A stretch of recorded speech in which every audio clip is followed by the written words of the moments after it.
good friend who works for Hi. You are everywhere. Well, I can't be in two places at once. I'm working on that, so. Hey! Oh, so good to see you. Thanks for having us. Welcome.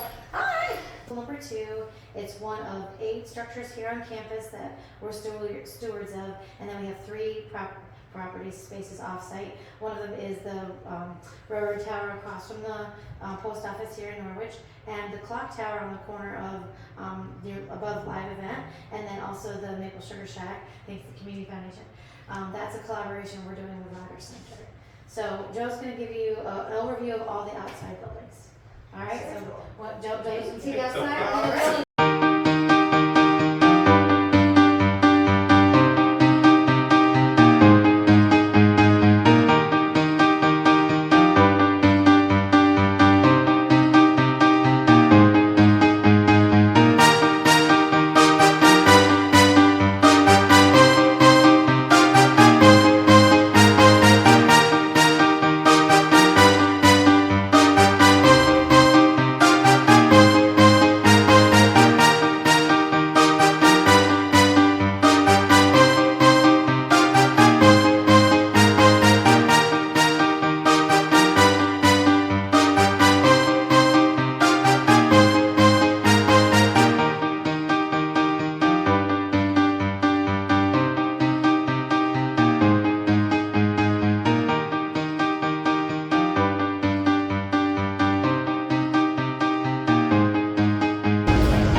His custom headstone with a bust of himself was facing where the factory would have been, so that he could keep an eye on his factory even in death. Unfortunately, there was a fire in the factory after it closed down. So unfortunately, it had to be knocked down. We were fortunate enough to recover the several pieces of filigree that are on the sides of the building. Those would have been around the entrance, as well as the original keystone of the building with the Medill hammer fitting themselves just to hammers, even though that was kind of their flagship product. They also made other tools such as ice picks, wrenches, things like that, in addition to more consumer type goods like ice skates. They made an early clothing dryer, which we do have an example of. However, it's a little too large to have on display, so we just have a picture of it. But we do have the original, the world's smallest hammer. So we haven't had it checked out, but it's pretty small. So I think if it's not the smallest, it's pretty close. So, but like I mentioned, they did make other goods, and it was a cool kind of bit of serendipity when we were putting this together originally. The intern we had working on the exhibit got a call from Holland, like an international call from Holland, asking whether we had any information on a pair of Medill ice skates that they had over in Holland. Oh wow! So a little cool thing there.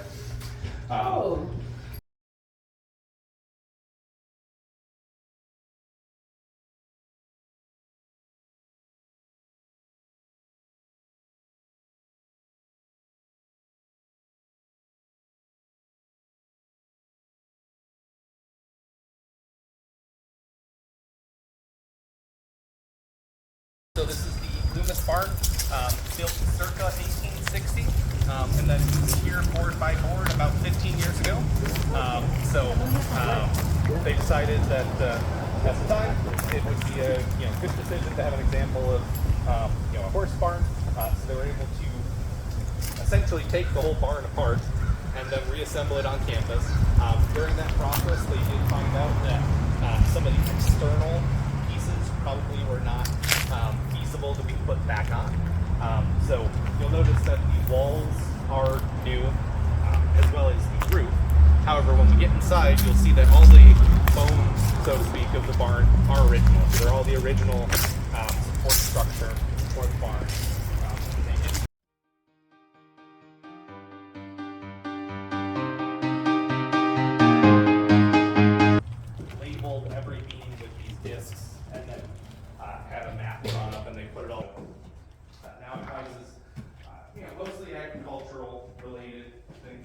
industry related things. So you'll notice the buzz saw, the drag saw, which unfortunately can't be in their full capacity, but they are operational. So we had taken them out before and ran them. You would hook a tractor up to the spin wheels on them, and then either cut your lumber that way or use it to cut larger ones on the drag saw. And one of these is a treadmill, right? Yes, so in the back here, you'll see the dog statue there. So essentially the way that would work is you would have a small animal, like a dog, a goat, get on the treadmill. You hook a band around it on the spin wheel on that, and then there's a matching one on the butter churn here, and you would have a small animal run and churn butter.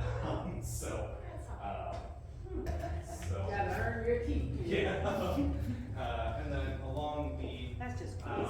back wall here is a exhibit that we put up a couple years ago called Growing Innovation. The patents of Chenango, so they're all agricultural patents, agricultural related patents. We have a few examples of products that were actually made and came to fruition. Otherwise, these are all people from the county that patented different agricultural kind of things. So clothing dryer, wine and cider press, curry cones. So this here is a liquid separator for milk, cream, that kind of thing. And then on the right there is a portable tree tapper. So you put some straps around it, you just walk up to the trees and it would kind of fire the taps in for you to keep it, a little bit easier for you. So at the time. So I was trying to tell us the stories of the correct So we cannot say for sure. So the family that gave us the barn insists that it had no relation to the Loomis gang. That being said, speculatively it was a horse barn. The last name was Loomis. So is there the chance? Possibly. But there's no definitive information, and obviously.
Kids about how they would have all went to school with their brothers and sisters all in the same classroom.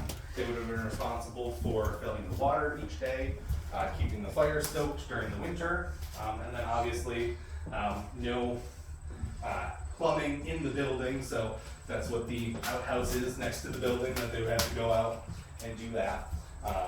So it's always interesting to see them kind of think back, Yeah. right, about what it would have been like. This is a decently popular part of our school group tours. Sure.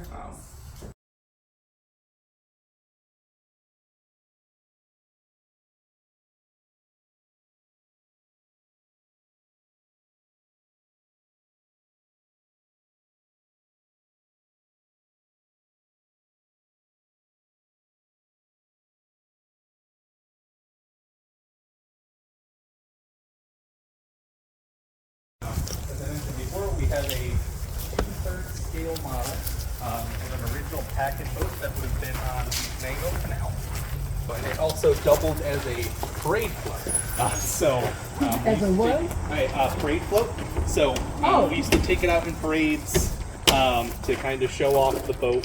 When it stopped floating, it kept floating. So yeah. Fascinating.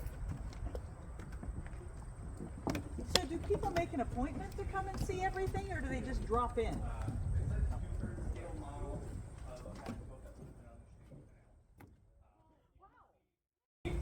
Obviously, the evidence of it being a parade float from the truck. So,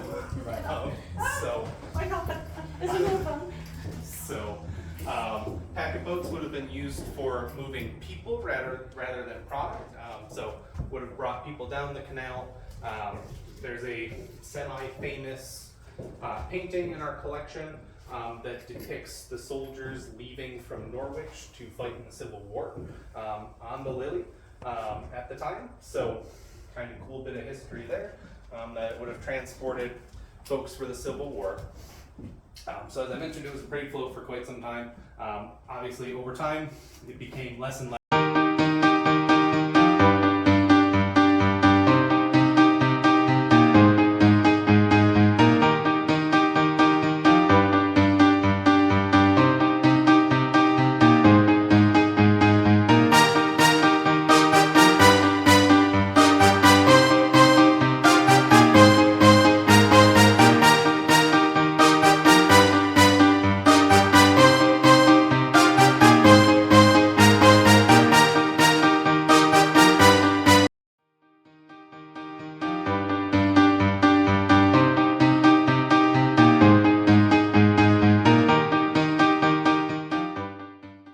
Inside stuff, not a. Big history is happening now as well. So this gallery here is what we commonly refer to as the community gallery. We host a generally year-long exhibit here each year. Usually starts in March, runs through December, so roughly a year. And this kind of services more community-based exhibits, usually more art-focused. So we can tell the stories of local artists, but we have also hosted like a quilt exhibit in here. We've hosted a wedding dress exhibit in here to pull some of the wedding dresses out of our collection. So currently it's the Creativity in Bloom, the Storied Illustrations of Suzanne Bloom exhibit. So yeah, Suzanne Bloom, local children's illustrator and author. Kind of the intention behind the highlight the big hits of Suzanne's career, but to also show kind of the multi-dimensionality to her work. So a lot of times you'll find that, especially with people that do children's-based content, they get boiled children's illustrator, right? But that's not all she is. She's also a poet, she's a sculptor. You can see some of her earlier illustrations are vastly different from the illustrations that she does in her books. She did a lot of civic engagement, so when they were trying to put a nuclear plant here back in the day, she was heavily involved in the protest against that and made a lot of materials protesting the nuclear plant locally. So, just kind of wanted to show that there's more than what might meet the eye, right, to Suzanne Bloom. Did you say you're at the fair? Is she? Yeah. from Norwich? So originally she's from New York City, but then she's lived in McDonough for 50 years, Okay. right? Something like Most of that. her career, So, That's it. And Joe's very modest. He's a curator of this exhibit. So. Yay! And you want to give a sneak peek and tell them what's coming up next? yeah, so if all goes well, in March we'll be opening an exhibit of the work of Randy Glassberg. So, as I mentioned, all the exhibits in the community gallery usually only run about a year, which leads to some folks being unable to come in and see the exhibit. So, kind of out of convenience in some ways, when we were moving this display case from a different room and having trouble getting it downstairs, we said, well, why don't we just leave it here? And when an exhibit retires from the community gallery, we'll take a portion of it, put it in here so that people can get an idea of what the exhibit would have looked like, and that kind of thing. So currently it's housing the leftovers of Kaleidoscopic Visions, the architectural glass art of Dave Wilson. So Dave Wilson is a local stained glass artist. He also does like assemblage kind of sculpture. So he does these things he calls boxes, right? Essentially, where they're like these animatronic things. They're very cool. But for the focus of this exhibit, we wanted to just do his stained glass. He was kind enough to donate what is essentially the remaining collection of all of the models he made for his stained glass work. So he worked mostly with architecture, doing proposals for churches, airports, anywhere where you'd see stained glass, he was putting in proposals. I'd say about 20 to 30% of his proposals got accepted for different things. So you can still see some of his work at Kenyon College, some other places.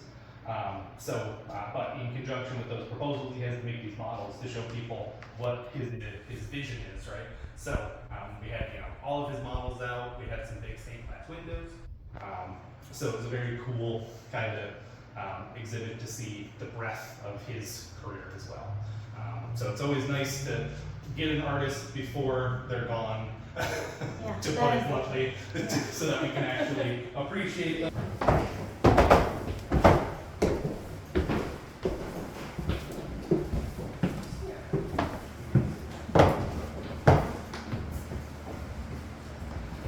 Kind of at the top of the stairs here, we have a short vignette on Beulah Hendrickson.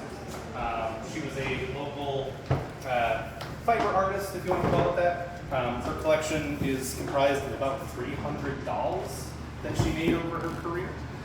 So we have an agreement with her family that every few years we switch this out, give stuff a rest, and kind of, keep showing off the breadth of her work. So off to my left is to point out this piano. It's from the Hayes Piano Factory that would have been here in Norwich. It's one of, I believe, 6 or 7 left in existence that were made at the factory in town. So it's a cool thing that we're able to have one.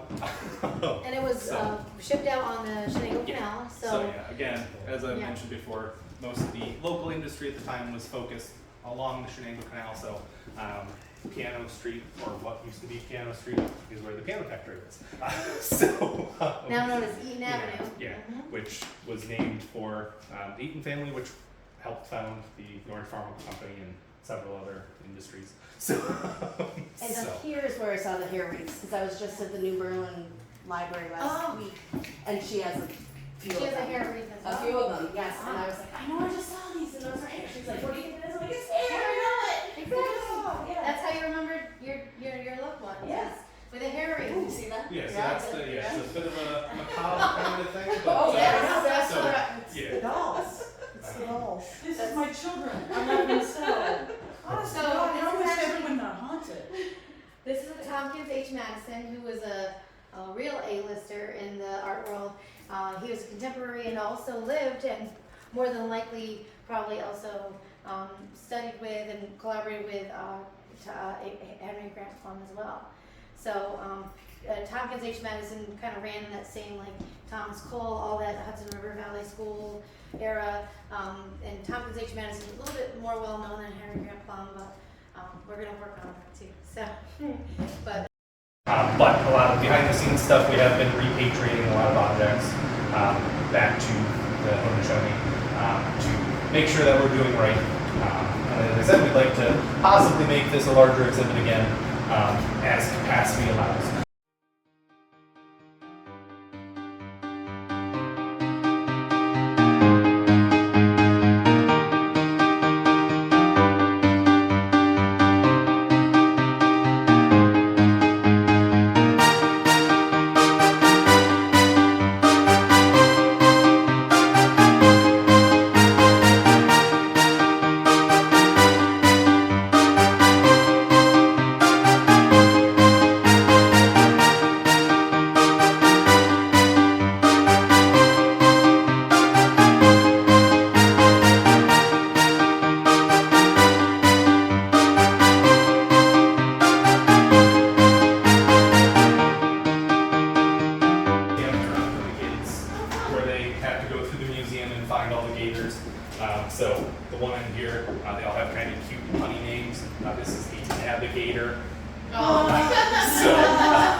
kind of became cognizant of the fact that there's a lot of different stories from the county, a lot of things in our collection that probably couldn't sustain their own exhibit, wouldn't fit into the larger narrative of an exhibit.